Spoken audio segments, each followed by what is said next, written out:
Hello friends. आज हम करेंगे क्लास 10th के बोर्ड एग्ज़ाम के पेपर का सॉल्यूशन। तो ये 2023 का मॉडल पेपर है। 2024 के बोर्ड एग्ज़ाम में भी लगभग इसमें से 50-60% क्वेश्चंस रिपीट होंगे। तो चलिए हम इसका सॉल्यूशन देखते हैं। तो क्वेश्चन नंबर फर्स्ट में 8 पार्ट्स दे रखे हैं। हम स्टार्ट करते हैं फर्स्ट पार्ट से। विच of the following is a rational number. हमें बताना है इन चारों में से कौन सा एक रेशनल नंबर है। तो आप देख सकते हैं √3 ये एक इरेशनल नंबर है। √4, अब √4 को हम क्या लिख सकते हैं? √4 को जब हम सॉल्व करेंगे तो हम उसको 2 लिख सकते हैं और 2 एक रेशनल नंबर है। और पाई भी इरेशनल नंबर में आता है और 2 + √5 भी इरेशनल नंबर में आएगा। तो हमारा आंसर क्या होगा? √4। √4 इज रेशनल नंबर। अब हम देखते हैं इसका second part, the next term of arithmetic progression. हमें एक एपी दे रखी है, हमें उसकी नेक्स्ट टर्म बतानी है। हमें इसकी 4 टर्म्स दे रखी है और फिफ्थ टर्म हमें बतानी है कि फिफ्थ टर्म क्या होगी।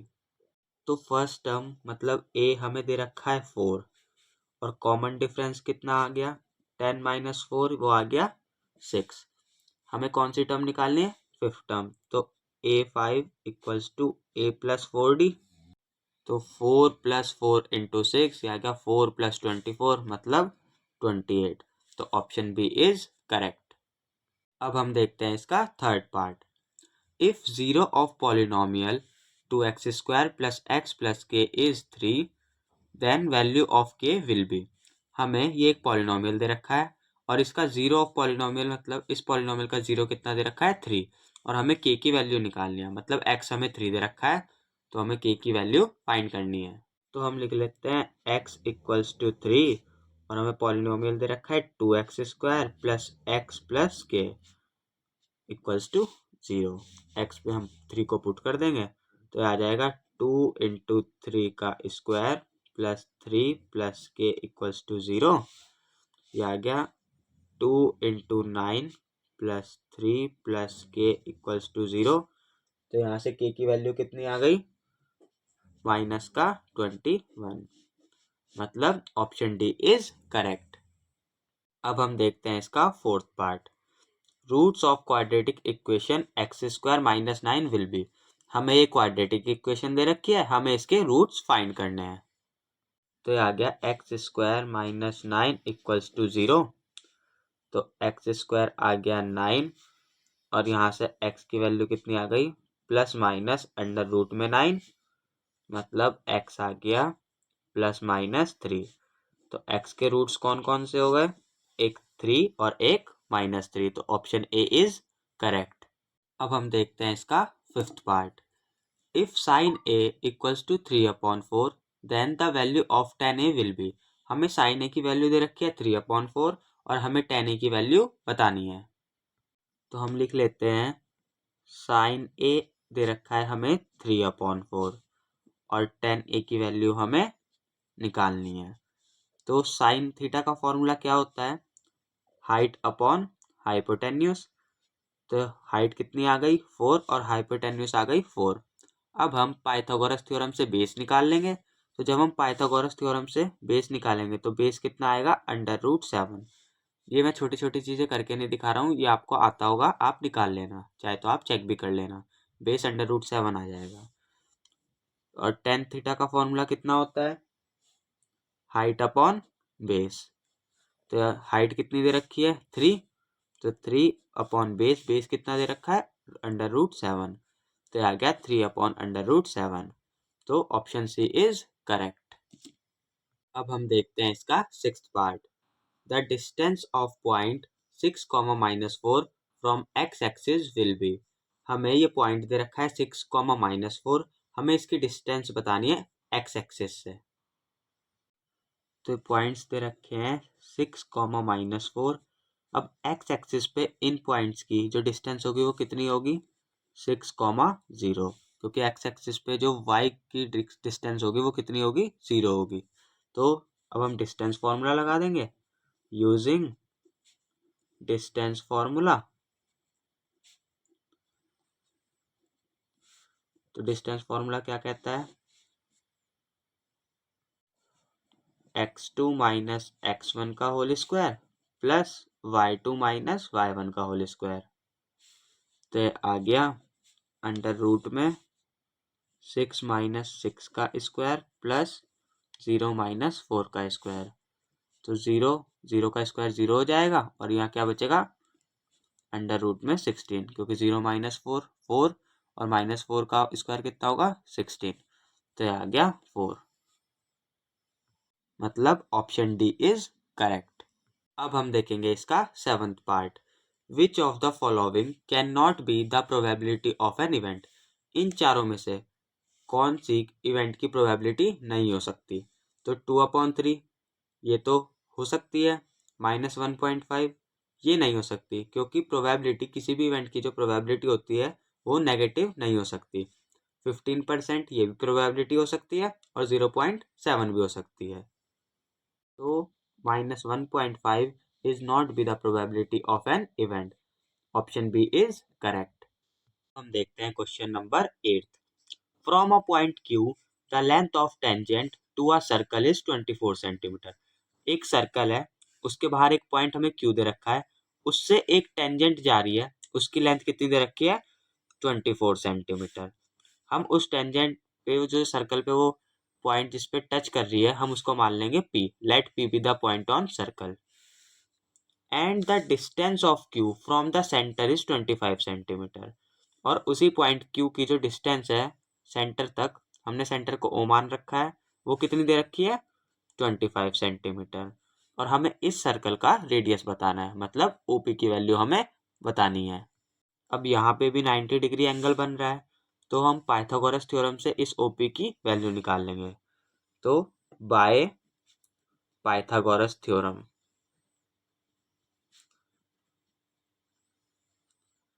तो by Pythagoras theorem OQ square equals to OP square plus PQ square. OQ की वैल्यू कितनी दे रखी है 25, तो 25 का स्क्वायर इक्वल्स टू OP की वैल्यू हमें निकालनी है OP स्क्वायर प्लस PQ दे रखा है 24, तो 24 का स्क्वायर। तो आ गया 625 equals to OP square plus 24 का स्क्वायर कितना होगा 576। तो OP स्क्वायर आ गया 625 माइनस 576, मतलब जो OP की वैल्यू आएगी अंडर रूट 49। तो OP की वैल्यू आ गई 7 सेंटीमीटर, मतलब हमारा जो रेडियस है वो कितना आ गया 7 centimetre. Option A is correct. हम देखते हैं question number 2। Represent number 200 in the form of 2n into 5m। हमें जो नंबर दे रखा है 200, हमें उसको 2 इंटू 5 की फॉर्म में रिप्रेजेंट करना है। तो सबसे पहले हम इस नंबर के प्राइम फैक्टर्स कर लेंगे। तो आ गया 200 जा 200, 2 5 जा 10, 0, 2 2 जा 4, 2 5 जा 10, ये जाएगा 5 से, 5 5 जा 25 और 5 1 जा 5। तो 200 के प्राइम फैक्टर्स कौन कौन से आ गए 2 इंटू 2 इंटू 2 इंटू 5 इंटू 5। तो इसको हम कैसे लिख सकते हैं 2 की पावर 3 इंटू 5 की पावर 2। तो ये हो गया हमारा आंसर। अब हम देखेंगे question number 3। Write down standard form of quadratic equation. हमें क्वाड्रेटिक इक्वेशन की स्टैंडर्ड फॉर्म लिखनी है। Standard form of quadratic equation equals to, क्या होती है क्वाड्रेटिक इक्वेशन की standard form ax square plus bx plus c equals to 0। ये हो गया हमारा आंसर। अब हम देखेंगे question number 4। Half of the perimeter of a rectangular garden is 36 metre.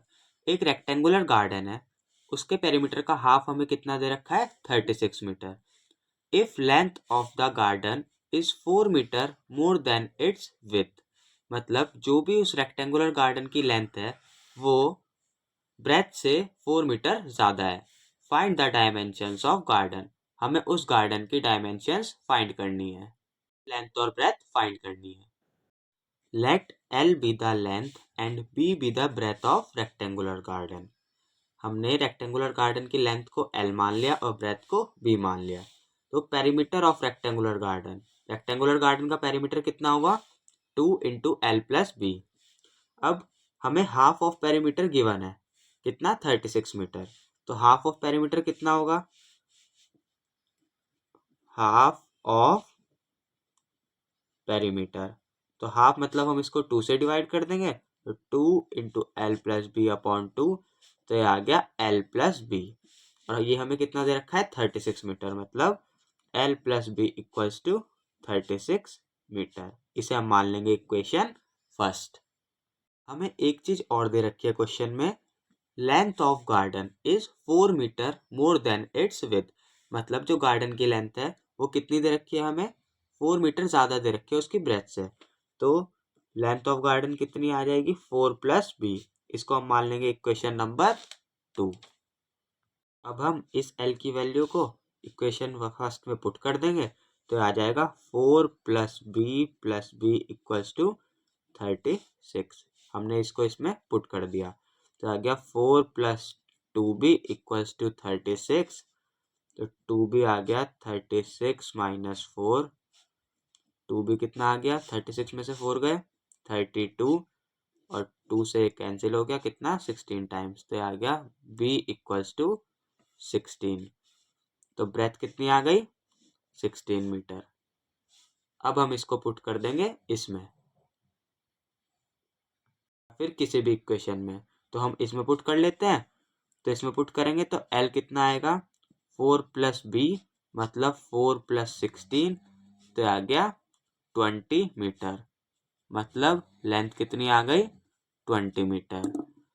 तो ब्रेथ कितनी आ गई इस रेक्टेंगुलर गार्डन की 16 मीटर और लेंथ कितनी आ गई 20 मीटर। ये हो गए हमारे आंसर। अब हम देखते हैं question number 5।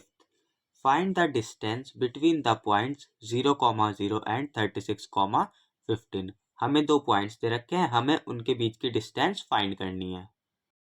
Late A 0,0 and B 36,15। हम इन दोनों पॉइंट्स को ए और बी मान लेंगे। तो distance between A B, distance formula क्या होता है √x2 माइनस x1 का whole square plus y2 minus y1 का होल स्क्वायर। मतलब ये कितना आ गया 36 माइनस 0 का स्क्वायर प्लस 15 माइनस 0 का स्क्वायर। तो ये आ गया अंडर रूट में 1296 प्लस 225। हम इसको प्लस करेंगे तो ये आ जाएगा 1521। अब ये किसका स्क्वायर होता है ये होता है 39 का स्क्वायर। चाहे आप इसको सॉल्व करके देख लीजिएगा। तो इसका आंसर आ गया 39 यूनिट्स। ये हो गया हमारा आंसर। अब हम देखते हैं question number 6। Sides of two similar triangles are in the ratio 4:9। दो सिमिलर ट्रायंगल्स हैं, हमें उनकी साइड्स का रेशियो दे रखा है 4:9। What will be the ratio of areas of these triangles. इन्हीं ट्रायंगल्स के एरियाज का जो रेशियो होगा वो हमें बताना है। तो हमने एक चीज पढ़ी है ratio of squares of sides of two similar triangles. जो भी दो सिमिलर ट्रायंगल्स हैं उनकी साइड्स का जो स्क्वायर का जो रेशियो होगा वो इक्वल्स होगा किसके ratio of areas of triangles के, उनके एरियाज के रेशियो के इक्वल। तो हमें साइड्स का रेशियो कितना दे रखा है 4/9। इसका स्क्वायर कितना होगा इनके जो एरियाज हो गए उनके इक्वल। तो 4 का स्क्वायर कितना आ गया 16 और 9 का आ गया 81। तो आ गया 16:81। ये हो गया हमारा आंसर। हम देखते हैं question number 7। The diameter of a sphere is 14 centimetre. हम एक स्फेयर है, हमें उसका डायामीटर दे रखा है 14 centimetre. Calculate its curved surface area. हमें उसका कर्व्ड सरफेस एरिया निकालना है। तो रेडियस ऑफ स्फेयर, स्फेयर का जो रेडियस वो कितना हो गया डायमीटर 14 दे रखा है तो रेडियस हो जाएगा उसका हाफ मतलब 7 सेंटीमीटर। हमें क्या निकालना है इसका कर्व सरफेस एरिया। तो CSA ऑफ स्फेयर, स्फेयर का कर्व सरफेस एरिया कितना होता है 4 पाई r स्क्वायर। तो आ गया 4 इंटू पाई की वैल्यू 22/7 इंटू 7 इंटू 7, तो 7 से 7 कैंसिल हो गया। अब हम इसकी मल्टीप्लाई करेंगे, 7 4 जा 28, तो आ गया 28 इंटू 22, ये कितना आ गया 616 सेंटीमीटर स्क्वायर। तो सी एस ऑफ स्क्वायर कितना आ गया 616 सेंटीमीटर स्क्वायर, ये हो गया हमारा आंसर। देखते हैं question number 8। If 2 is the mean of 1 2 x 3 and 4 then calculate the value of x। ये हमें कुछ नंबर्स दे रखे हैं, इनका मीन दे रखा है 2, हमें x की वैल्यू फाइंड करनी है।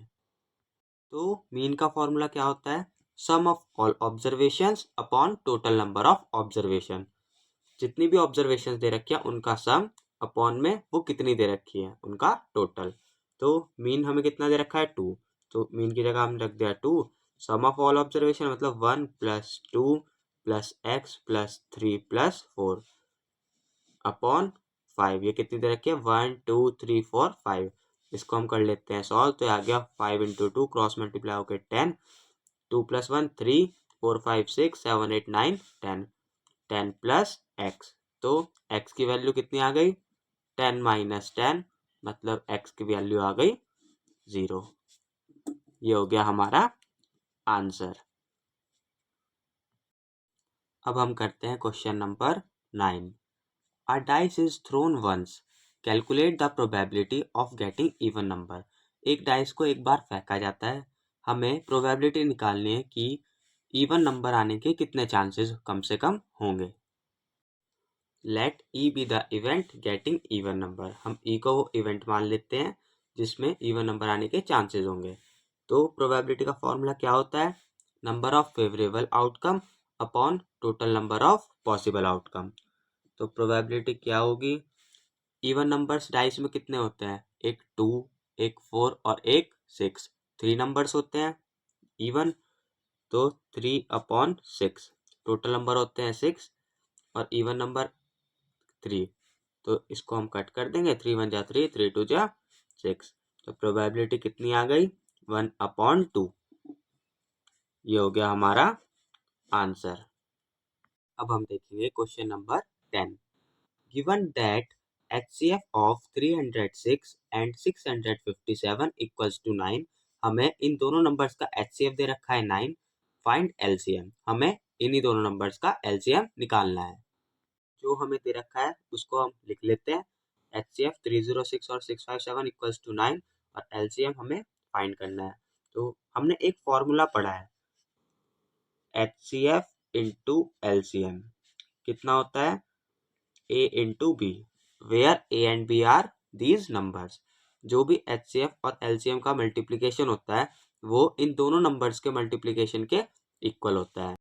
तो ये आ गया HCF दे रखा है 9 इंटू LCM हमें निकालना है, और A इंटू बी 306 इंटू 657, तो LCM कितना आ गया हमारा 306/657/9।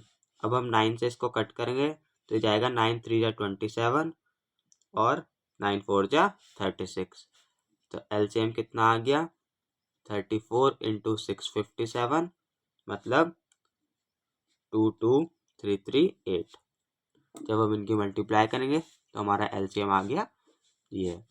तो LCM इन दोनों नंबर्स का कितना हो गया 22,338, ये हो गया हमारा आंसर। अब हम करते हैं question number 11। Find a quadratic polynomial the sum and product of whose zeros are -3 and 2 respectively. हमें एक क्वाड्रेटिक पॉलिनोमियल फाइंड करना है, उसका सम और प्रोडक्ट उसके जीरोस का हमें कितना दे रखा है -3 and 2। तो अल्फा प्लस बीटा कितना दे रखा है -3, मतलब सम ऑफ जीरोस, और अल्फा इंटू बीटा दे रखा है 2, मतलब प्रोडक्ट ऑफ जीरोस। तो अल्फा प्लस बीटा का फॉर्मूला क्या होता है -b/a, ये दे रखा -3/1, और ये अल्फा इंटू बीटा मतलब प्रोडक्ट ऑफ जीरोस कितना होता है c/a, मतलब 2, तो इसके भी अपॉन में 1। तो इससे a की वैल्यू कितनी आ गई 1, b की वैल्यू कितनी आ गई 3, माइनस से माइनस कैंसिल, एंड c की वैल्यू कितनी आ गई 2। अब हम मान लेंगे let the polynomial be ax² plus bx plus c। तो ये कितना आ जाएगा, इसकी वैल्यू हम इसमें पुट कर देंगे तो आ गया 1x² प्लस 3x प्लस 2, मतलब x² प्लस 3x प्लस 2। ये हो गया हमारा आंसर। अब हम करेंगे 11 क्वेश्चन का और वाला part. Find the roots of the quadratic equation 6x² minus x minus 2 equals to 0। हमें एक क्वाड्रेटिक इक्वेशन दे रखी है, हमें इसके रूट्स फाइंड करने हैं। तो हम देखते हैं इसका solution. 6x² minus x minus 2 equals to 0। तो हम इसको सबसे पहले कर लेते हैं फैक्टराइज। 6 2 जा 12 होता है, मतलब हमें दो फैक्टर्स ऐसे ढूंढने हैं जिसको मल्टीप्लाई करने पे 12 आना चाहिए, प्लस या माइनस करने पे 1 आना चाहिए, क्योंकि x का कोफिशिएंट 1 है। तो आ गया 6x² माइनस 4 माइनस 3 1 होता है, तो हमने 4 और 3 को फैक्टर चुन लिया। x minus 2 equals to 0। तो आ गया 6x² minus 4x plus 3x minus 2 equals to 0। अब हम इसमें से कॉमन ले लेंगे, तो इसमें से क्या कॉमन आ रहा है, एक तो 2 कॉमन आ रहा है और एक x कॉमन आ रहा है। तो 2x हमने कॉमन ले लिया, इसमें बचा 3x माइनस 2, यहाँ प्लस 1 और 3x माइनस 2 इक्वल्स टू 0। तो एक 2x प्लस 1 हमारा फैक्टर आ गया और एक 3x माइनस 2। अब हमें इसके रूट्स निकालने हैं क्वाड्रेटिक इक्वेशन के, तो इसको एक एक बार 0 के इक्वल रख देंगे। तो 2x प्लस 1 इक्वल्स टू 0 और 3x माइनस 2 इक्वल्स टू 0। तो यहाँ से x की वैल्यू कितनी आ गई, -1/2। तो एक रूट ये हो गया और यहाँ से x की वैल्यू आ गई 2/3। दूसरा रूट ये हो गया। तो इस क्वाड्रेटिक इक्वेशन के रूट्स कौन कौन से हो गए, एक -1/2 और एक 2/3। ये हो गया हमारा आंसर। फ्रेंड्स, इस वाले क्वेश्चन को आप क्वाड्रेटिक फॉर्मूला से भी कर सकते हो और फैक्टराइजेशन वाले मेथड से भी कर सकते हो। आपको जो भी मेथड इजी लगे आप उससे कर लीजिएगा। अब हम देखते हैं question number 12। If tan 2a equals to cot a minus 18 degree where 2a is an acute angle, find the value of a। हमें tan 2a की वैल्यू दे रखी है cot a minus 18 डिग्री, जिसमें 2a एक एक्यूट एंगल है, हमें a की वैल्यू निकालनी है। तो जो हमें दे रखा है उसको हम लिख लेते हैं tan 2a equals to cot a minus 18 degree. अब हमने एक फॉर्मूला पढ़ा है tan theta equals to cot 90 minus theta, हम उसको इसमें यूज करेंगे। तो tan 2a को हम क्या लिख सकते हैं, cot 90 minus 2a equals to cot a minus 18 degree.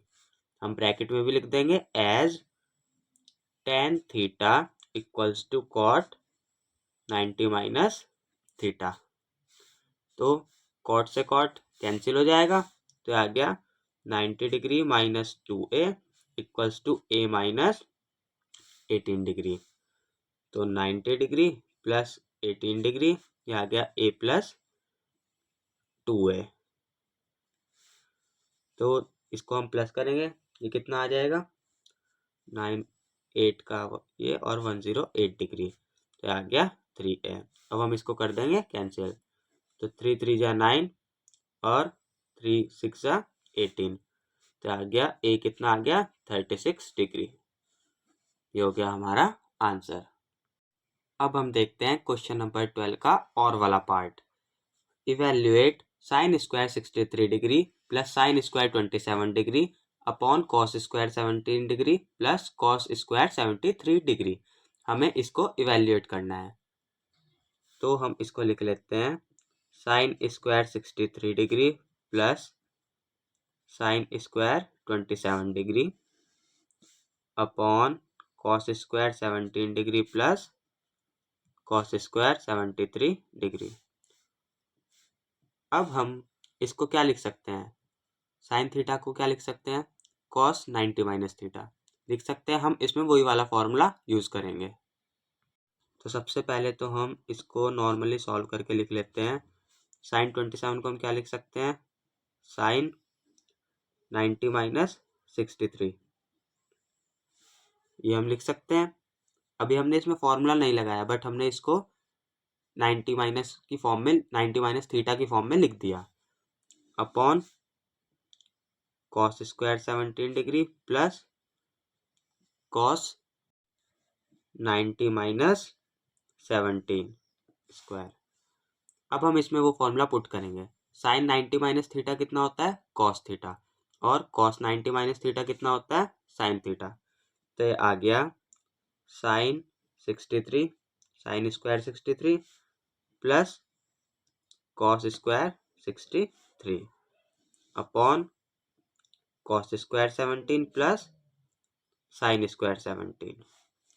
तो ये आ गया 1/1, दैट इज 1, क्योंकि sine square theta plus cos square theta equals to 1 और cos square theta plus sine square theta equals to 1, ये भी एक आइडेंटिटी है। तो इसका आंसर आ गया 1। अब हम देखते हैं question number 13। Find the area of triangle whose vertices are 1, -1, -4, 6 and -3, -5। हमें ये 3 वर्टिसेस दे रखी है, हमें इन तीनों वर्टिसेस से ट्रायंगल का एरिया फाइंड करना है। तो हम इन वर्टिसेस को मान लेते हैं ए, बी एंड सी। तो ए हो गया 1, -1, बी हो गया -4, 6 और सी हो गया -3, -5। अब एरिया ऑफ ट्रायंगल का फॉर्मूला हमने पढ़ा है, क्या होता है area of triangle, half bracket में x1 y2 minus y3 plus x2 y3 minus y1 plus x3 y1 minus y2। ये होता है एरिया ऑफ ट्रायंगल का फॉर्मूला। तो ये हो गया x1 y1, x2 y2 और x3 y3। अब हम इन वैल्यूज को इस फॉर्मूले में कर देंगे पुट। तो 1/2, ये आ गया 1, 6 + 5 प्लस -4 -5 + 1 प्लस -3 -1 -6। तो हम इसको करेंगे सॉल्व। आ गया 11 + 16 + 21। तो आ गया 1/2 इंटू 48, 2 2 जा 4, 2 4 जा 8। तो आ गया 24 स्क्वायर यूनिट। तो एरिया ऑफ ट्रायंगल कितना आ गया, 24 स्क्वायर यूनिट। ये हो गया हमारा आंसर। अब हम करते हैं question number 14। In the given figure OA into OB equals to OC into OD। ये हमें एक फिगर दे रखी है, इसमें OA इंटू OB किसके इक्वल्स टू है, OC इंटू OD के। Show that angle A equals to angle C and angle B equals to angle D। हमें angle A equals to angle C दिखाना है और angle B equals to angle D दिखाना है। सबसे पहले हम लिख लेते हैं, हमें क्या दे रखा है, given OA into OB equals to OC into OD। इसको हम और कैसे लिख सकते हैं, OA upon OC equals to OD upon OB। अब हम देखते हैं इसका proof. In triangle AOD and triangle COB, in triangle AOD and triangle COB, इन दोनों ट्रायंगल्स में एंगल AOD किसके बराबर होगा, एंगल COB के। क्यों होगा, vertically opposite angle, vertically opposite angle, ये एंगल इस एंगल के बराबर होगा। और OA इक्वल्स टू OD, ये दोनों इससे इक्वल है, ये हमें दे ही रखा है। और OC इक्वल्स टू OB, ये भी हमें दे रखा है। तो हम ब्रैकेट में लिख देंगे गिवन। अब ये दोनों ट्रायंगल्स सिमिलर होंगे, हाँ होंगे। Triangle AOD similar to triangle COB क्यों होंगे? कौन से रूल से? By SAS, side angle side. So angle A equals to angle C and angle B equals to angle D। अब ये दोनों एंगल एक दूसरे के इक्वल क्यों होंगे? Corresponding angles of similar triangle are equal, hence proved. सबसे पहले हमने ये लिख लिया कि हमें क्या क्या गिवन है। तो गिवन से O equals to O D आ गया और O C equals to O B आ गया। अब हमने देखा in triangle AOD and triangle COB, इन दोनों ट्रायंगल्स में अब ये वाला एंगल और ये वाला एंगल एक दूसरे के इक्वल होंगे। क्यों होंगे? Vertically opposite angle. और ये दोनों साइड इक्वल दे रखी है हमें, ये तो हमें दे ही रखी है गिवन। तो ये दोनों ट्रायंगल सिमिलर हो जाएंगे कौन से रूल से? By SAS, side angle side से। अब ये दोनों ट्रायंगल सिमिलर हो जाएंगे तो angle A equals to angle C होगा और angle B equals to angle D होगा। क्यों? Corresponding angles of similar triangle are equal. अब हम देखते हैं question number 15। Two tangents TP and TQ are drawn to a circle with center O from an external point T। दो tangents हैं TP और TQ, वो सर्कल पे बनाई गई विद सेंटर O। ये सेंटर O हो गया और ये दो टेंजेंट्स हो गई from an external point T। ये T एक्सटर्नल पॉइंट है, इस पॉइंट से दो टेंजेंट बनाई गई। तो हो गया एक पॉइंट ये हो गया P और ये हो गया Q। TP TQ दोनों टेंजेंट्स हो गई। अब prove that angle PTQ equals to angle OPQ। हमें प्रूव करना है ये जो एंगल PTQ है, जो ये वाला एंगल है, ये किसके इक्वल होगा? टू एंगल OPQ के। OPQ कहाँ बनेगा? OPQ बनेगा यहाँ पे, इस एंगल के इक्वल है। ये हमें प्रूव करना है। तो सबसे पहले हम लिख लेते हैं हमें क्या दे रखा है। तो TP and TQ are two tangents. हमें दो टेंजेंट्स दे रखे हैं TP और TQ। टू प्रूव, हमें क्या प्रूव करना है? Angle PTQ equals to angle OPQ। Friends, अगर आप इसी फॉर्मेट से करेंगे तो एग्जाम में आपका एक भी मार्क्स नहीं कटेगा। तो सबसे पहले हमने गिवन लिखा, उसके बाद टू प्रूव लिखा। अब हम लिखेंगे इसका प्रूफ। तो सबसे पहले हम इसको मान लेंगे एंगल 1, इसको मान लेंगे एंगल 2, इसको मान लेंगे एंगल 3 और इसको मान लेंगे एंगल 4। अब एंगल 3 प्लस 4 कितना होगा? 90 degree. Angle 3 plus angle 4 equals to 90 degree. ये क्या होगा? Angle between radius and tangent. ये रेडियस आ रही है और ये टेंजेंट आ रही है, तो इनके बीच का एंगल कितना होगा? 90 डिग्री। तो ब्रैकेट में लिख देंगे angle between radius and tangent. तो यहाँ से हम एंगल 3 की वैल्यू निकाल लेंगे, कितनी आ गई? 90 डिग्री माइनस एंगल 4। इसे हम मान लेंगे इक्वेशन फर्स्ट। अब हम इसको इक्वेशन फर्स्ट मानने के बाद हम लिखेंगे TP इक्वल्स टू TQ। अब TP और TQ ये दोनों ट्रायंगल, ये दोनों टेंजेंट्स इक्वल क्यों होंगी? The length of tangents drawn from an external point to a circle are equal. ये हमने पढ़ा है कौन सी थ्योरम में? यहाँ आप, मैं पूरी थ्योरम नहीं लिख रहा हूँ, आप चाहे तो लिख सकते हैं यहाँ पे पूरी थ्योरम 10.2। क्या थी थ्योरम 10.2? जो भी किसी भी एक्सटर्नल पॉइंट से जो टेंजेंट्स सर्कल की साइड ड्रॉ होगी वो हमेशा इक्वल होगी। Also angle 2 equals to angle 3, ये दोनों एंगल भी इक्वल्स टू होंगे। क्यों? Isosceles triangle property. Isosceles triangle property, क्योंकि ये एक आइसोसेलेस ट्रायंगल बन गया, ये साइड इस साइड के इक्वल बन गई, तो इनके कॉरिस्पॉन्डिंग एंगल्स भी इक्वल होंगे। अब हम देखेंगे इन ट्रायंगल TPQ, इस वाले ट्रायंगल में angle 1 plus angle 2 plus angle 3 equals to 180 degree. ये क्यों होगा? Angle sum property. किसी भी ट्रायंगल के तीनों एंगल का सम करेंगे तो 180 डिग्री के इक्वल होगा due to angle sum property. तो ये आ गया angle 1 plus angle 3 plus angle 3 equals to 180 degree, क्योंकि यहाँ पे एंगल 2 एंगल 3 के हमने इक्वल प्रूव कर दिया है। तो ये आ गया angle 1 plus 2 angle 3 equals to 180 degree. तो आ गया 2 angle 3 equals to 180 degree minus angle 1। अब एंगल 3 की वैल्यू हमने यहाँ से इक्वेशन 1 में कितनी ली है, 90 डिग्री माइनस एंगल 4। तो हम इसमें पुट कर देंगे 2 ब्रैकेट में 90 डिग्री माइनस एंगल 4, ये कितना आ गया 180 डिग्री माइनस एंगल 1, और ब्रैकेट में लिख देंगे फ्रॉम फर्स्ट, क्योंकि हमने पहली इक्वेशन को देख के किया है। तो हम इसको हम कर लेते हैं सॉल्व। तो ये आ गया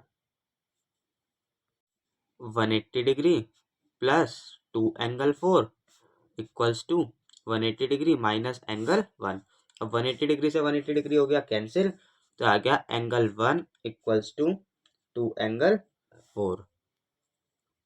यहाँ पे सॉरी ये माइनस था, तो इसको हमने माइनस को भी कट कर दिया, तो आ गया एंगल 1 इक्वल्स टू 2 एंगल 4।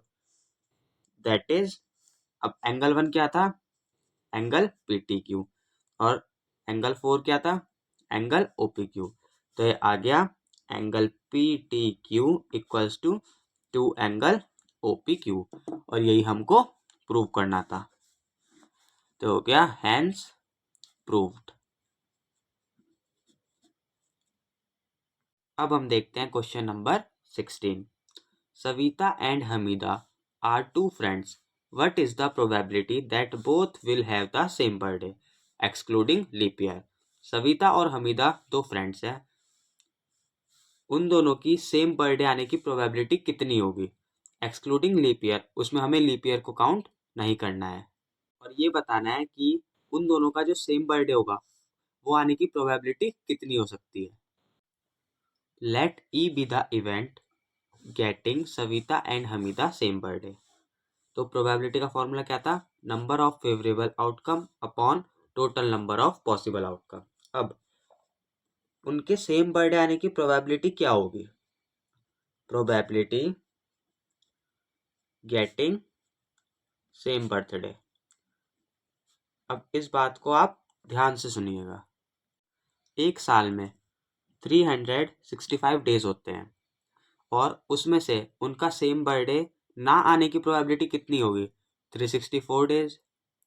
मतलब एक साल में उनका सेम बर्थडे कब कब नहीं आ सकता, 364 डेज उनका सेम बर्थडे नहीं आ सकता। तो हम उसमें से पूरे साल में से उनको माइनस कर देंगे, तो एक, मतलब सेम बर्थडे आने की प्रोबेबिलिटी कितनी है, ओनली 1। मैं आपको एक बार और बता देता हूँ, देखिए किसी भी इंसान का बर्थडे एक साल में एक ही बार आ सकता है, तो 364 बार 364 डेज उसका सेम बर्थडे आने की प्रोबेबिलिटी नहीं है, तो उसको हमने टोटल में से माइनस कर दिया, मतलब एक ही बार उनका सेम बर्थडे आ सकता है।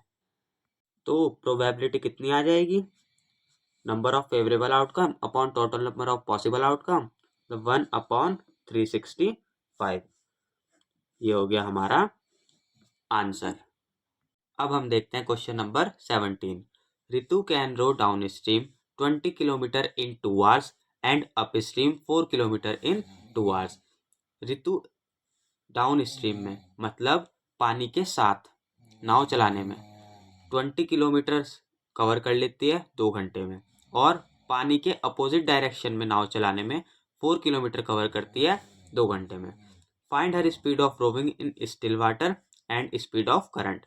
हमें शांत पानी में उसके नाव चलाने की स्पीड और धारा की गति में कितनी होगी, ये हमें फाइंड करनी है। Let the speed of the boat in still water be x kilometre per hour and speed of the stream in y kilometre per hour. जो बोट है उसकी स्टिल वाटर में स्पीड हमने मान ली x किलोमीटर पर आवर, और stream में मान ली y किलोमीटर पर आवर। अब speed of boat in down stream में बोट की स्पीड कितनी होगी, x plus Y kilometre per hour. अब डाउन स्ट्रीम में x प्लस वाई क्यों होगी, क्योंकि डाउन स्ट्रीम मतलब पानी के साथ जब वो बोट चला रही है तो उसे ज़्यादा मेहनत नहीं करनी पड़ रही है, तो x प्लस वाई पॉजिटिव आ गया यहाँ। And speed of boat in up stream, इसमें होगी x minus Y kilometre per hour, क्योंकि जब वो पानी के अपोजिट चलाएगी उसको ज़्यादा मेहनत करनी पड़ेगी। मीन्स ज़्यादा फोर्स लगाना पड़ेगा, इसलिए x minus Y kilometre per hour. हमने एक फॉर्मूला पढ़ रखा है, speed equals to distance upon time. तो क्वेश्चन की सिचुएशन के हिसाब से जो ऋतु है वो 20 किलोमीटर 2 घंटे में ट्रैवल कर रही है, किसमें, डाउन स्ट्रीम में। तो डाउन स्ट्रीम की वो की स्पीड कितनी थी, x प्लस वाई। तो आ गया x plus y equals to distance कितना, 20 किलोमीटर अपॉन ये आ गया 2 आवर्स। तो इसको हम सॉल्व करेंगे तो 2 10 जा 20, ये आ गया x plus y equals to 10, equation number first. Also in up stream 4 kilometre in 2 hours. Upstream में स्पीड कितनी है, x minus y equals to 4 kilometre कितना, 2 घंटे में, 2 2 जा 4, x minus y equals to 2, equation number 2। तो ये equation number first आ गई और ये इक्वेशन नंबर 2 आ गई। अब हम इनको एलिमिनेशन मेथड से सॉल्व कर लेंगे और x और y की वैल्यू निकाल लेंगे। तो by elimination method x plus y equals to 10 और x minus y equals to 2, इनको हम कर देंगे minus, sign change, x x cancel, ये हो गया 2y इक्वल्स टू 8, 2 4 जा 8 और y कितना आ गया 4। अब हम इसको कर देंगे put in equation first. Equation first में पुट किया तो ये आ गया x plus y equals to 10, मतलब x प्लस 4 इक्वल्स टू 10 और x की वैल्यू आ गई 6। तो speed of boat in still water कितनी आ गई, 6 किलोमीटर पर आवर, और speed of boat in steam कितनी आ गई, 4 किलोमीटर पर आवर। ये हो गया हमारा आंसर। अब हम करेंगे क्वेश्चन नंबर 17 का और वाला part. Find two numbers whose sum is 27 and product is 182। हमें दो नंबर्स फाइंड करने हैं जिनका सम हमें 27 दे रखा है और प्रोडक्ट हमें 182 दे रखा है। Let the first number be x। हमने पहले नंबर को x मान लिया, तो दूसरा नंबर कितना होगा, 27 माइनस x। क्यों, क्योंकि दो नंबर का सम दे रखा है 27। अगर एक को हमने x माना तो दूसरा 27 माइनस x ही होगा। देखते हैं according to the question. Question क्या कह रहा है, उनका प्रोडक्ट कितना दे रखा है, 182। दो नंबर्स थे, उनका जब हम प्रोडक्ट करेंगे तो वो 182 आएगा। तो पहला नंबर x हो गया और दूसरा 27 माइनस एक्स हमने ले लिया। तो जब हम इन दोनों की मल्टीप्लाई करेंगे तो वो 182 के इक्वल आएंगे। अब हम इसको सॉल्व कर लेते हैं। 27x माइनस एक्स स्क्वायर आ गया 182, तो आ गया x square minus 27x plus 182 equals to 0। अब हम कर लेते हैं इसको फैक्टराइज। तो आ गया एक्स स्क्वायर माइनस, कौन कौन से फैक्टर्स आएंगे जिनको मल्टीप्लाई करने पे 182 आए, एक 13 और एक 14, और उनको जब हम ऐड करेंगे तो आ जाएगा 27। तो 13 plus 14 x plus 182 equals to 0। तो x square minus 13x minus 14x plus 182 equals to 0। तो इसमें से हम कॉमन ले लेंगे, x कॉमन आ गया ब्रैकेट में x माइनस 13, और इसमें माइनस 14 कॉमन आ गया ब्रैकेट में x माइनस 13। तो एक फैक्टर आ गया x माइनस 14 और एक आ गया x माइनस 13। अब ये दोनों 0 के इक्वल रखेंगे हम, तो एक x आ गया 14 और एक x आ गया 13। मतलब वैसे दो नंबर्स 13 और 14 ऐसे डायरेक्टली आ गए। अगर हम इसमें से कोई सा भी एक नंबर x ले लेंगे और दूसरे को 27 माइनस एक्स से मतलब माइनस कर देंगे, 27 में से 14 माइनस करेंगे तो 13 आ जाएगा, और 27 में से 13 माइनस करेंगे तो 14 आ जाएगा। वैसे वो आपको करने की ज़रूरत नहीं है, वो खाली मैं चेक करने के लिए बता रहा था। आपका आंसर ऐसे ही डायरेक्टली आ गया है। तो नंबर्स कौन कौन से हो गए, 13 और 14, ये हो गया हमारा आंसर। अब हम देखते हैं question number 18। If the sum of first 14 terms of an AP is 1050 and its first term is 10, then find its 20th term। हमें सम ऑफ 14 टर्म्स दे रखा है, कितना मतलब 14 टर्म्स का जो सम है वो दे रखा है 1050 और फर्स्ट टर्म दे रखी है 10 और हमें उसकी 20th टर्म फाइंड करनी है। तो सबसे पहले हम लिख लेते हैं हमें क्या क्या दे रखा है। हमें n दे रखा है इसमें 14 और सम दे रखा है Sn कितना 1050, a दे रखा है 10 और हमें क्या निकालना है A20 टर्म हमें निकालनी है। तो हमने फॉर्मूला पढ़ा है Sn का, Sn equals to n upon 2a plus n minus 1 into d. अब हम इसमें वैल्यूज पुट कर देंगे तो आ गया 1050 इक्वल्स टू 14 अपॉन 2 ब्रैकेट में 2 इंटू 10 प्लस 14 माइनस 1 और टी। तो इसको सॉल्व करके हम टी की वैल्यू निकाल लेते हैं। 2 7 जा 14 तो आ गया 1050 इक्वल्स टू 7 ब्रैकेट में 2 10 जा 20 प्लस 14 माइनस 1 13 तो आ गया 13 डी। तो आ गया 1050 upon 7 equals to 20 plus 13 d. 7 से हम इसको करेंगे डिवाइड, 7 1 जा 7 और 7 5 जा 35, 7 0 का 0। तो यहाँ से 13 डी कितना आ गया 150 माइनस 1 वो 20 मतलब 130। तो डी कितना आया 130 अपॉन 13। तो डी की वैल्यू यहाँ से कितनी आ गई हमारी 10। अब हमें A20 निकालना है, मतलब 20th टर्म निकालनी है। तो A20 कितना होता है A प्लस 19D। तो A की वैल्यू कितनी है 10 प्लस 19 इंटू 10 तो आ गया 10 प्लस 190 तो आ गया 200। तो A20 कितना आ गया 200। हमारी 20th टर्म आ गई 200, ही हो गया हमारा आंसर। अब हम देखते हैं question number 19। Prove that sine theta minus cos theta plus 1 upon sine theta plus cos theta minus 1 equals to 1 upon sec theta minus tan theta. हमें इसको प्रूव करना है। तो हम लिख लेते हैं sine theta minus cos theta plus 1 upon sine theta plus cos theta minus 1 equals to 1 upon sec theta minus tan theta. तो सबसे पहले हम देख लेते हैं LHS को। Sine theta minus cos theta plus 1 upon sine theta plus cos theta minus 1। हम इसको कर देते हैं रेशनलाइज। तो रेशनलाइज करेंगे तो क्या आएगा sine theta plus cos theta plus 1 upon में sine theta plus cos theta plus 1।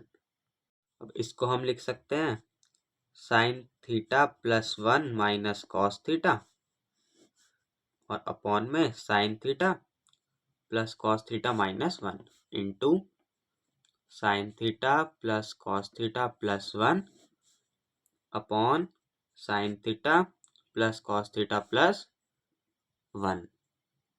तो अब हम इसकी मल्टीप्लाई करेंगे तो ये आ जाएगा साइन थीटा प्लस 1 का whole square minus cos square theta upon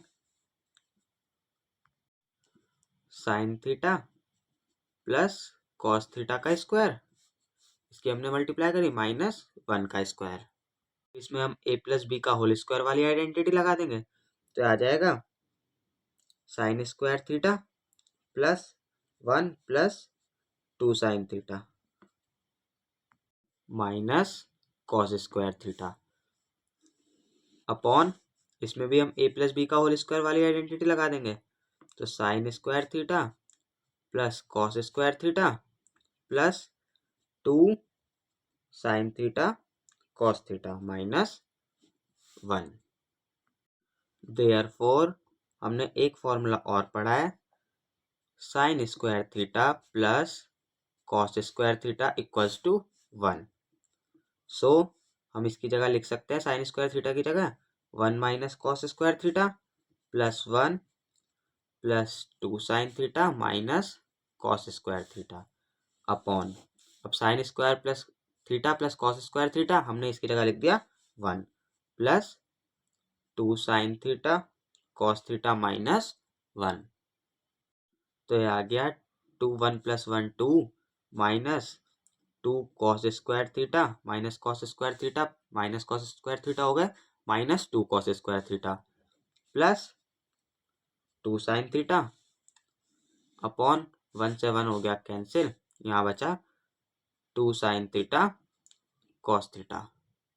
अब इसमें से हम 2 को कॉमन ले लेंगे तो कितना बचेगा 1 minus cos square theta plus sine theta upon sine theta into cos theta. यहाँ भी 2 था तो 2 से 2 हो गया कैंसिल। अब 1 माइनस कॉस स्क्वायर थीटा को हम लिख सकते हैं साइन स्क्वायर थीटा, तो ये लिख दिया हमने sign square theta plus sine theta upon sine theta into cos theta. तो यहाँ पे साइन थीटा कॉमन आ जाएगा तो साइन थीटा से हम उस साइन थीटा को काट देंगे तो कितना बचेगा ये sign theta plus 1 upon cos theta. अब इसके बाद हम देखते हैं यहाँ से तो ये आ जाएगा 1 अपॉन कॉस थीटा प्लस हमने इसको डिनोमिनेटर अलग कर लिए इसके plus sine theta upon cos theta. 1 upon cos theta किसके इक्वल होता है sec theta plus sine theta upon cos theta किसके इक्वल होता है टेन थीटा। अब हम इसको कर देंगे रेशनलाइज, तो रेशनलाइज करेंगे तो इनटू में आ जाएगा sec theta minus tan theta upon sec theta minus tan theta. तो ये कितना आया sec square theta plus tan square theta upon sec theta minus tan theta. अब हमें पता है sec square theta minus tan square theta 1 होता है, तो ये आ गया 1 upon sec theta minus tan theta, और यही हमें प्रूव करना था। Hence proved. फ्रेंड्स ये क्वेश्चन बस लेंथी है, आप इनकी जितनी प्रैक्टिस करोगे आपसे उतने जल्दी सॉल्व होने लगेंगे। अब हम देखते हैं question number 20। In what ratio does the point -4, 6 divide the line segment joining the points a -6, 10 and b -3, 8। हमें ये दो पॉइंट्स दे रखे हैं लाइन सेगमेंट के, a कितना दे रखा है -6, 10 और b कितना दे रखा है -3, 8। और ये एक पॉइंट दे रखा है जो इनको किसी रेशियो में डिवाइड कर रहा है, वो पॉइंट्स के कोऑर्डिनेट्स है -4, 6। अब हमें ये किस रेशियो में डिवाइड कर रहा है उसको हमें फाइंड करना है। इसको फाइंड करने के लिए हमने सेक्शन फॉर्मूला पढ़ा है तो हम उसी को यूज करेंगे यूजिंग सेक्शन फॉर्मूला। क्या है section formula x, y equals to mx2 plus nx1 upon m plus n, my2 plus ny1 upon m plus n। इसमें जो m और n है वो इसका रेशियो है m और n। तो a दे रखा है -6, 10, ये हो जाएगा x1 y1, और b दे रखा है -3, 8, ये हो जाएगा x2 और y2, और ये -4 और 6 हो जाएंगे x और y। तो हम इसमें कर देंगे इनको पुट, तो -4, 6 ये कितना आ जाएगा। फ्रेंड्स ये क्वेश्चन में एक मिसप्रिंट हो रखा है, ये -3, 8 नहीं 3, -8 है, तो इसको भी हम सही कर लेंगे, ये है 3, -8। अब हम इसमें वैल्यूज पुट करते हैं तो m into 3 plus n into -6 upon m plus n, यहाँ पे आ जाएगा m इंटू y2 कितना है -8 प्लस n इंटू y1 कितना है 10 अपॉन m प्लस n। अब हम -4 को इसके इक्वल रखेंगे तो भी हमारा रेशियो आ जाएगा, और हम 6 को इसके इक्वल रखेंगे तो भी हमारा रेशियो आ जाएगा। तो हम -4 को इसके इक्वल रख के देख लेते हैं। -4 equals to 3m minus 6n upon m plus n।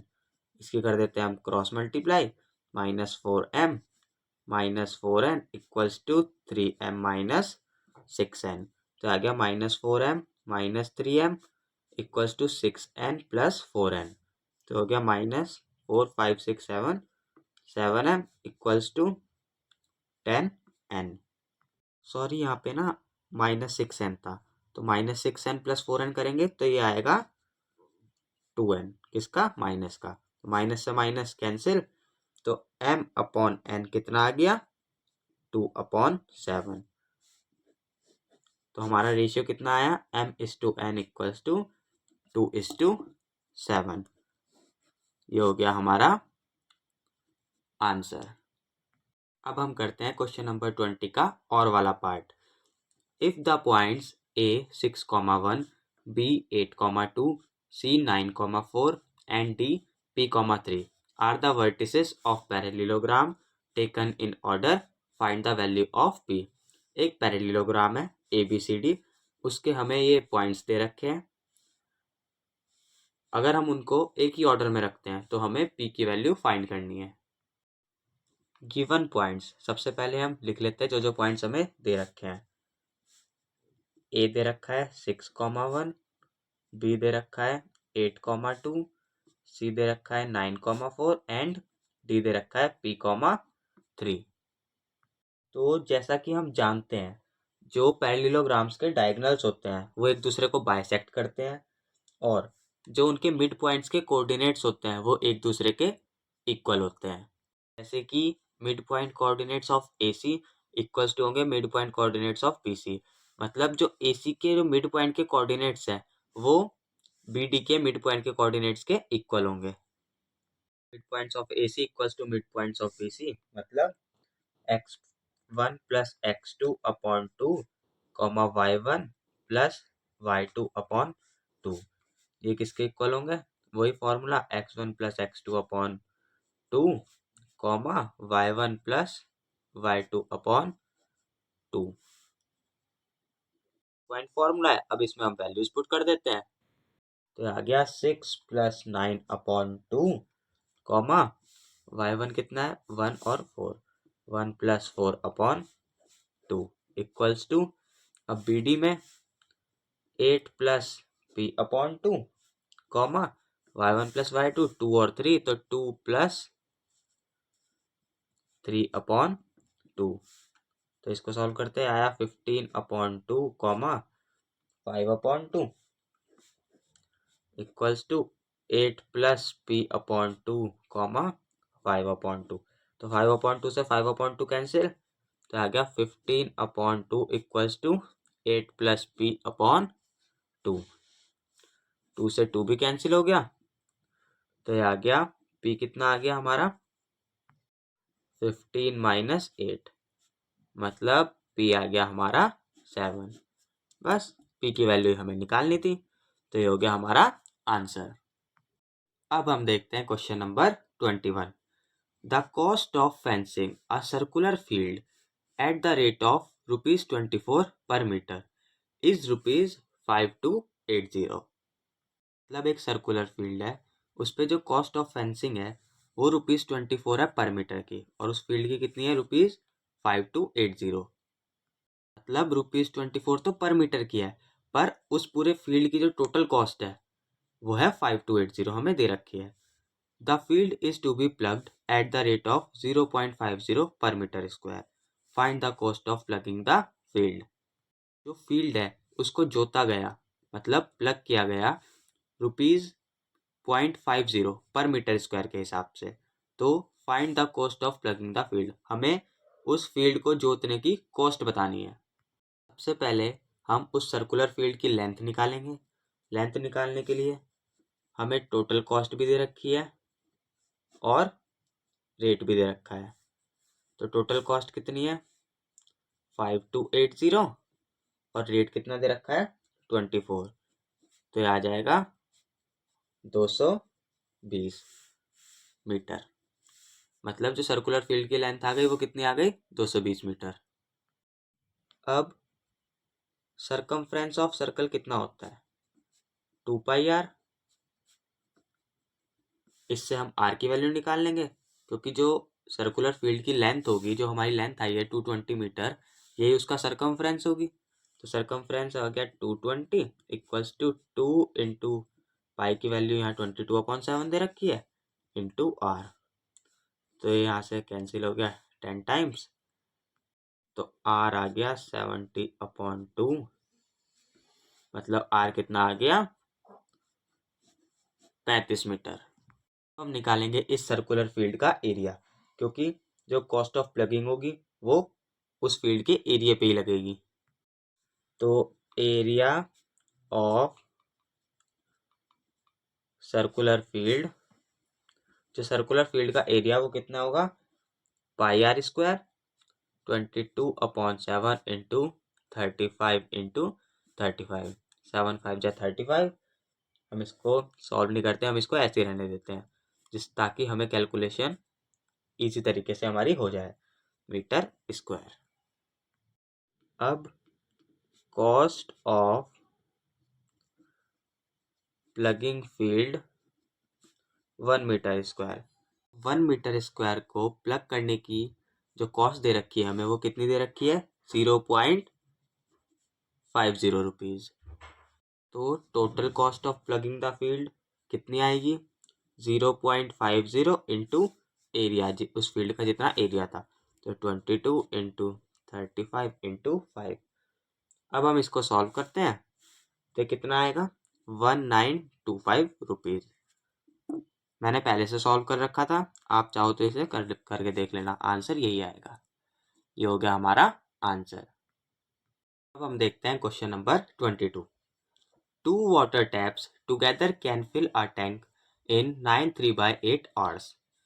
2 पानी के नल हैं, वो एक साथ टैंक को फिल करते हैं इतने घंटे में। The tap of the larger diameter takes 10 hours less than the smaller one to fill the tank separately। जो लार्जर डायमीटर का टैप है, मतलब जो टैप बड़ा है, वो 10 घंटे कम लेता है छोटे वाले नलके से टैंक को भरने में। Find the time in which each tap can separately fill the tank. हमें टाइम निकालना है कि वो दोनों जो टैप है वो अलग अलग टैंक को भरने में कितना टाइम लगाएंगे। Let the tap of smaller diameter take x hours.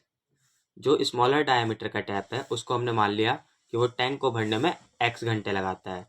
And the tap of the larger diameter, जो लार्जर डायमीटर है वो कितना लगाता है, 10 घंटे कम लगाता है छोटे वाले से। तो ये हो जाएगा x minus 10 hours। So according to the question, 1 upon x plus 1 upon x minus 10 equals to 1 upon 9 3/8। जो छोटा टैप है और जो बड़ा टैप है वो दोनों साथ मतलब अलग अलग भरेंगे, तो उन्हें टैंक को भरने में कितना टाइम लगेगा। तो इसको हम कर लेते हैं सॉल्व। इसका लेंगे हम एलसीएम, तो ये आ जाएगा x minus 10 plus x, 1 upon 8 9 जा 72 73 74 75 75 अपॉन 8। तो आ जाएगा x minus 10 plus x upon x square minus 10x, ये ऊपर चला जाएगा, तो आ गया 8 अपॉन 75। अब हम करेंगे इसकी क्रॉस मल्टीप्लाई, तो x प्लस एक्स हो गया 2x, तो 2x माइनस 10, तो 2x की जब हम 75 से इंटू करेंगे तो आ जाएगा 150x माइनस 10 की 75 से करेंगे तो आ जाएगा minus 750 equals to 8x square minus 80x। अब हम करेंगे इसे solve, 8x square minus 80x minus 150x minus 750 equals to 0। तो आ गया 8x square minus 230x minus 750 equals to 0। 750 उस साइड गया था तो यहाँ 750 प्लस का आएगा। अब हम इसके निकालेंगे फैक्टर, तो इसके फैक्टर कौन कौन से आएंगे, 200 और 30, क्योंकि 200 की जब हम 30 से मल्टीप्लाई करेंगे तो आ जाएगा 750, और अब हम उनको ऐड करेंगे तो आ जाएगा 230। तो हम लिखेंगे 200 plus 30x plus 750 equals to 0। तो ये आ गया 8x square minus 200x minus 30x plus 750 equals to 0। अब इसमें से हम क्या कॉमन ले लेंगे, 8x, ब्रैकेट में बच गया x माइनस 25, और इसमें से -30, यहाँ भी बच गया x माइनस 25। तो एक फैक्टर आ गया 8x माइनस 30 और एक आ गया x माइनस 25। अब हम इन दोनों को 0 के इक्वल रख देंगे, तो x माइनस 25 इक्वल्स टू 0। तो ये x कितना आ गया 30/8 और ये x कितना आ गया 25।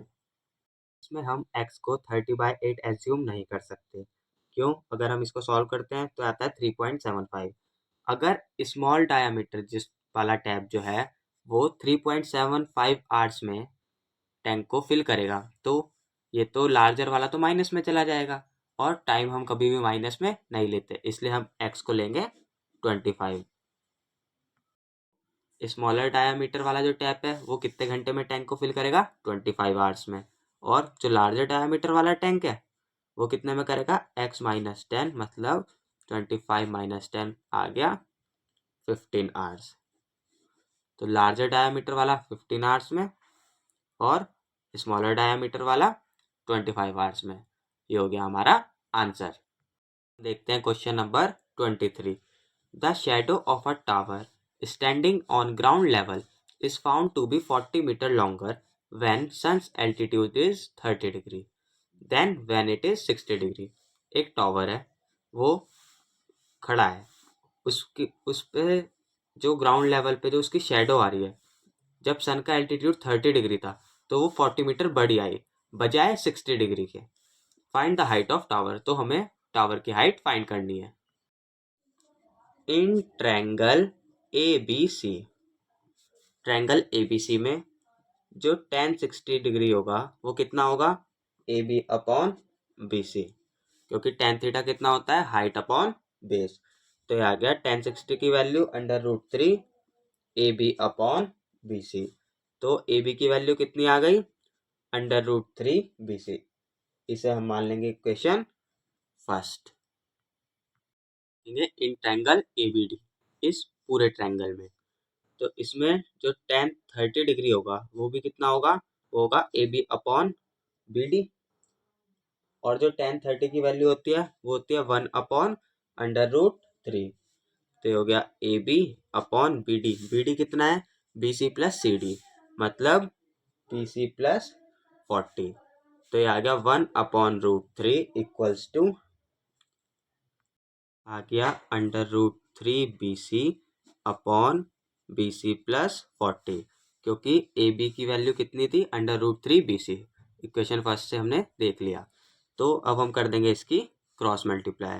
अब क्रॉस मल्टीप्लाई करी तो ये कितना आ गया 3BC equals to BC plus 40, क्योंकि √3 इंटू √3 हो जाएगा 3। तो ये आ गया 3BC minus BC equals to 40। 2BC equals to 40, तो ये चला जाएगा 20 टाइम्स। तो आ गया BC equals to 20 metre. Tower की हाइट फाइंड करनी है, और टावर की हाइट कितनी है AB। तो हम इसको पुट कर देंगे इक्वेशन नंबर फर्स्ट में, तो AB की वैल्यू आ जाएगी, मतलब हमारे टावर की हाइट आ जाएगी। तो आ गया AB इक्वल्स टू √3 BC, मतलब AB equals to √3 into 20 metre. तो AB आ गया 20 √3 मीटर, मतलब height of tower equals to 20 √3 metre. देखते हैं question number 24। BL and CM are medians of a triangle ABC right angled at A। ये एक right angle triangle है, इसमें BL और CM मीडियंस है। ये BL और ये CM ये मीडियंस है। मीडियन वो होती है जो किसी भी लाइन को उसके मिड पॉइंट्स पे इंटरसेक्ट कर रही हो, उसको हम कहते हैं median. Prove that 4BL² plus CM² equals to 5BC²। ये हमें प्रूव करना है। देखेंगे इन ट्रायंगल ABC, ये ABC ट्रायंगल में यूजिंग पाइथागोरस थ्योरम, तो ABC में जब हम पाइथागोरस थ्योरम लगाएंगे तो क्या आएगा B C square equals to A B square plus A C square. इसको हम मान लेंगे equation number first. So in triangle A B L में भी हम पाइथागोरस थ्योरम लगाएंगे, तो आ जाएगा B L square equals to A B square plus A L square. तो आ गया B L square equals to A B square plus, अब ए एल के स्क्वायर को हम क्या लिख सकते हैं, ए सी का हाफ का स्क्वायर। क्यों? क्योंकि ये मीडियन है। तो हम लिखेंगे ए एल स्क्वायर को क्या लिखेंगे, ए सी अपॉन 2 का स्क्वायर, और ब्रैकेट में लिखेंगे L is mid point of A C. तो सॉल्व करेंगे तो आ गया B L square equals to, अब यहाँ जाएगा ए सी स्क्वायर अपॉन 4, तो एलसीएम भी मैं साथ के साथ ले लेता हूँ। तो आ गया 4ab square plus A C square. ये होगा इक्वेशन नंबर 2। देखेंगे इन ट्रायंगल सीएमए में, तो सीएमए ट्रायंगल में भी यूजिंग पाइथागोरस थ्योरम, तो आएगा सीएम का square equals to A M square plus A C square. C M square equals to A M square plus A C square. तो ये आ गया C M square equals to, अब हम A M के स्क्वायर को क्या लिख सकते हैं, ए बी अपॉन 2 का स्क्वायर, क्योंकि ये भी एम जो मिड पॉइंट है किसका, ए बी का। तो ये आ गया ए बी अपॉन 2 का square plus A C square, और ब्रैकेट में हम लिख देंगे M is mid point of A B. चीज़ यहाँ पे मिसिंग हो गई है, वो मैं आपको बता देता हूँ। यहाँ पे जब हमने इसका एलसीएम लिया था तो यहाँ 4ab स्क्वायर आ गया था, यहाँ ac स्क्वायर आ गया था, और जो अपॉन में 4 था उसकी हमने क्रॉस मल्टीप्लाई की, तो यहाँ पे आएगा ये 4bl स्क्वायर। यहाँ मैं 4 लिखना भूल गया था। तो अब हम इसको भी सॉल्व करेंगे, तो आएगा C M square equals to A B square upon 4 plus A C square.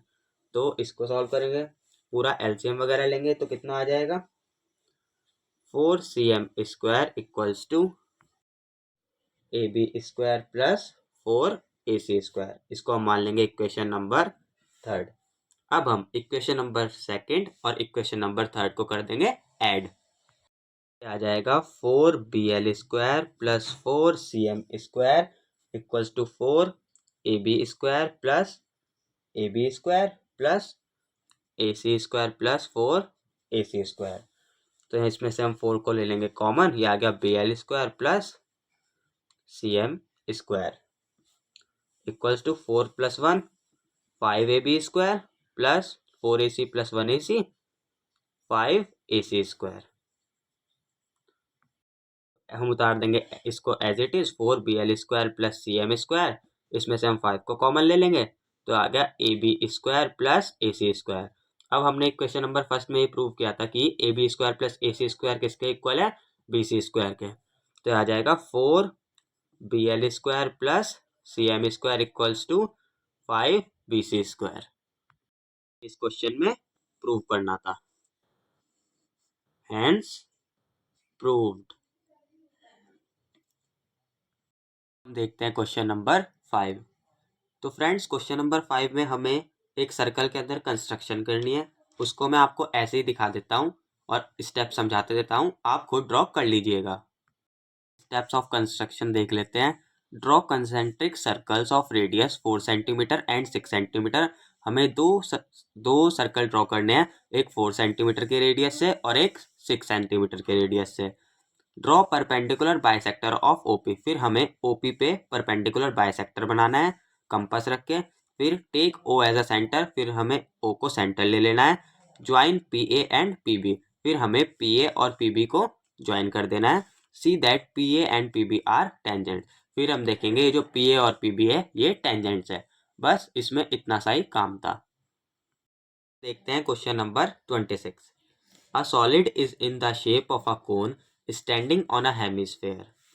एक सॉलिड है कोन की शेप का, वो एक हेमिस्फेयर के ऊपर ऐसे खड़ा है। With both their radii being equal to 1 centimetre, और दोनों की जो रेडियस है वो 1 सेंटीमीटर दे रखी है। जो हाइट ऑफ कोन है वो इक्वल टू है किसके, रेडियस के, मतलब जो कोन की हाइट है वो इसके रेडियस के इक्वल है। Find the volume of the solid in terms of pi, हमें पाई के टर्म्स में इन सॉलिड का वॉल्यूम निकालना है। Let r be the radius and h be the height of cone and hemisphere। अब हमें इस सॉलिड की वॉल्यूम निकालनी है, तो वॉल्यूम ऑफ सॉलिड किसके इक्वल टू होगी? Volume of cone plus volume of hemisphere. जो इस कोन की वॉल्यूम होगी और जो इस हेमिस्फेयर की वॉल्यूम होगी, उनको ऐड करेंगे तो इस सॉलिड की वॉल्यूम आ जाएगी। कोन का फॉर्मूला क्या होता है? 1/3 pi R square H plus volume of hemisphere 2/3 pi R cube. अब इसमें से क्या कॉमन आ रहा है? 1/3 पाई आर स्क्वायर कॉमन आ रहा है और ब्रैकेट में क्या बच गया? h plus 2r। तो 1/3 पाई, अब r कितना है? जो वो है हाइट के इक्वल है रेडियस, तो आ गया 1 का स्क्वायर 1 प्लस 2 इंटू 1। इसको हम कर लेते हैं सॉल्व, तो आ गया 1/3 पाई इंटू 3। ये 2 बन जाए 2 2 1 प्लस 3, तो आ गया पाई सेंटीमीटर क्यूब। 3 से 3 क्योंकि हो गया कैंसिल। ये आ गया हमारा आंसर। अब हम देखते हैं question number 27। The median of the following data is 525। ये जो भी हमें डाटा दे रखा है इसका मीडियन 525 है। Find the value of x and y if the total frequency is 100। हमें x और y की वैल्यू निकालनी है और हमें अगर टोटल फ्रीक्वेंसी 100 दे रखी हो तब। अब हम देखते हैं इसका सॉल्यूशन। तो हमें क्लास इंटरवल भी दे रखा है, फ्रीक्वेंसी भी दे रखा है। अब हमें कम्युलेटिव फ्रीक्वेंसी निकालनी है, तो ये कैसे निकलती है? फर्स्ट तो 2 ही आ जाएगी, सेकंड कितनी आएगी? 2 + 5 मतलब 7, थर्ड कितनी आएगी? 2 + 5 + x मतलब 7 + x। ऐसे ही हमें जो भी निकालनी है उसके पहले का सम और वो, तो ये आ जाएगी हमारी कम्युलेटिव फ्रीक्वेंसी। तो अब हम देखते हैं हमें गिवन क्या क्या है। तो n = 100 मतलब number of total frequency. Total frequency कितनी दे रखी है? 100, तो n = 100। मीडियन कितना दे रखा है? 525। We know that the last frequency equals to total frequency. जो लास्ट वाली कम्युलेटिव फ्रीक्वेंसी होती है ये टोटल फ्रीक्वेंसी के इक्वल होती है। सो 76 + x + y ये इक्वल्स टू होगी 100 के। हमने इसको सॉल्व करा तो ये आ गया x + y = 24। इसको हमने मान लिया इक्वेशन नंबर फर्स्ट। अब मीडियन हमें 525 दे रखा है, तो मीडियन क्लास कौन सी होगी? जो इसके बीच में आएगी, मतलब 500 और 600 के बीच में ये आ रही है, तो ये होगी हमारी मीडियन क्लास। अब मीडियन क्लास होगी तो लोअर लिमिट मीडियन क्लास की कितनी होगी? ये आ गई हमारी 500, और इसके सामने वाली फ्रीक्वेंसी इसकी फ्रीक्वेंसी होगी वो आ गई 20। और कम्युलेटिव फ्रीक्वेंसी हम उससे जो प्रीसीडिंग जो पहले वाली फ्रीक्वेंसी होती है उसको हम कम्युलेटिव फ्रीक्वेंसी लेते हैं मीडियन क्लास में, तो आ गई 36 + x। और h विड्थ होती है क्लास इंटरवल की जो कि है 100। वी ऑल्सो नो दैट, अब मीडियन का फॉर्मूला क्या होता है? L + n/2 - CF/f × h। ये तो आपको याद ही करना पड़ेगा। तो मीडियन की वैल्यू रख दी हमने 525, लोअर लिमिट ये आ गई 500, n/2 ये आ गया हमारा 50 - 36 + x/20 इंटू में h 100। तो 525 - 500, तो 50 - 36 ये ब्रैकेट में है तो साइन चेंज होकर माइनस में आ जाएगा, इंटू में 5 क्योंकि ये 25 जा 100 कैंसिल हो गया। तो आ गया 25/5, ये 5 इधर चला गया डिवाइड में, इक्वल टू 50 - 36 - x। तो 5 5 जो होता है 25, तो 5 = 14 - x आ गया। इससे हमने x की वैल्यू निकाली तो x की वैल्यू आ गई 9। अब हम इसको फर्स्ट इक्वेशन में कर देंगे पुट। तो x की वैल्यू 9 थी, हमने इसमें पुट किया x + y = 24 मतलब 9 + y = 24। तो y आ गया 24 - 9 = 15। तो x की वैल्यू आ गई 9 और y की वैल्यू आ गई 15। तो हमारा लास्ट क्वेश्चन भी हुआ कंप्लीट। ये पेपर और इसका फुल रिटर्न सॉल्यूशन मैं अपने टेलीग्राम चैनल पे अपलोड कर दूंगा, आप वहां से डाउनलोड कर सकते हैं और उसका लिंक आपको मेरे चैनल के अबाउट सेक्शन में मिल जाएगा। और फ्रेंड्स, अगर आपको मेरी वीडियो अच्छी लगी हो तो मेरी वीडियो को लाइक कीजिए, अपने फ्रेंड्स में शेयर कीजिए और मेरे चैनल को सब्सक्राइब कीजिए। Thank you guys, thank you so much.